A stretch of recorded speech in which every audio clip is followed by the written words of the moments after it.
జై శ్రీరామ్. అందరికీ నమస్కారం. నేను మీ ప్రదీప్ని. సదాశివ సమారంభాం శంకరాచార్య మధ్యమాం అస్మదాచార్య పర్యంతాం వందే గురు పరంపరాం.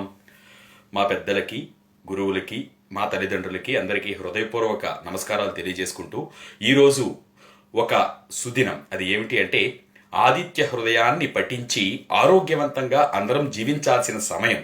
అదే రథసప్తమి. సప్తమి రథసప్తమి అంటారు. ఈ రథసప్తమికి ఎంతో విశేషత ఉంది. అసలు ఈ ఆదిత్య హృదయాన్ని ఎందుకు చదవమంటారు అంటే, శ్రీరామచంద్రుడు సాక్షాత్తు విష్ణు స్వరూపమైనటువంటి శ్రీరామచంద్రుడు యుద్ధంలో అలిసిపోయి డస్సిపోయి ఇంకా చాలా శ్రమతో కూడినటువంటి పరిస్థితిలో అప్పుడు సాక్షాత్తు భగవత్ కృపతో అగస్త్య మహాముని సాక్షాత్తు ఆ యుద్ధరంగానికి వచ్చి అప్పుడు చెప్పినటువంటి మహా అద్భుతమైనటువంటి శక్తివంతమైనటువంటి ఆరోగ్యానికి ముఖ్యంగా చెప్పాలి అంటే ఈ ఆదిత్య హృదయం ఒకటే రామబాణంలా పనిచేస్తుంది అని పెద్దలు చెప్తూ ఉంటారు. మరి అప్పుడు ప్రారంభించి అగస్త్య మహాముని శ్రీరామచంద్రుడికి ఉపదేశించినటువంటిదే మన ఈ సూర్య భగవానుడి యొక్క ప్రార్థన. కాబట్టి ఈ రథసప్తమి రోజు తప్పకుండా అది చదివితే మంచి ఆరోగ్యవంతులు అవుతారు.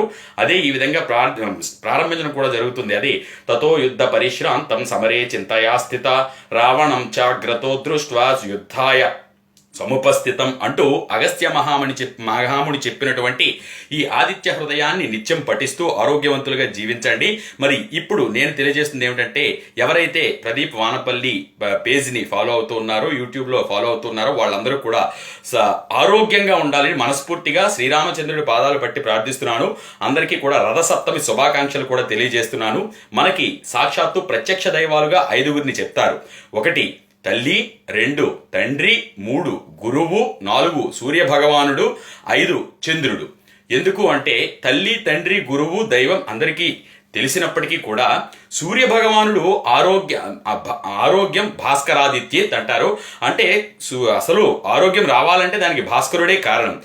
5 చంద్రుడిని కూడా చెప్తారు. ఎందుకంటే ఔషధులు ప్రకాశించాలి, అందులో ఔషధ గుణం బయటికి రావాలి అంటే చంద్రుడు దానికి కారణం అవుతాడు. కాబట్టి ఈ రోజు రథసప్తమి రోజు అందరికీ శుభాకాంక్షలు తెలియజేస్తున్నాను.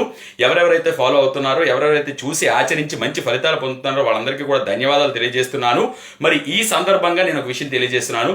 విశాఖపట్నం సరౌండింగ్స్ లో ఉండి కావడా వాళ్ళు మెసేజ్లు పెట్టి రాలేక ఇబ్బంది పడుతున్న వాళ్ళు మాది విశాఖపట్నం అని మీరు తెలియజేస్తే అప్పుడు మేము ఇంతవరకు నేను తెలియజేసినవి ఏవైనా ఉంటే అందించడానికి ప్రయత్నిస్తాను. దయచేసి అర్థం చేసుకోగలరని 10 మందికి ఉపయోగపడే ఈ కార్యక్రమం దిగ్విజయంగా సాగాలని శ్రీరామచంద్రుడి యొక్క పాదాలు బట్టి ప్రార్థిస్తూ అందరికీ ధన్యవాదాలు. నేను మీ ప్రదీప్ని. Thank you very much.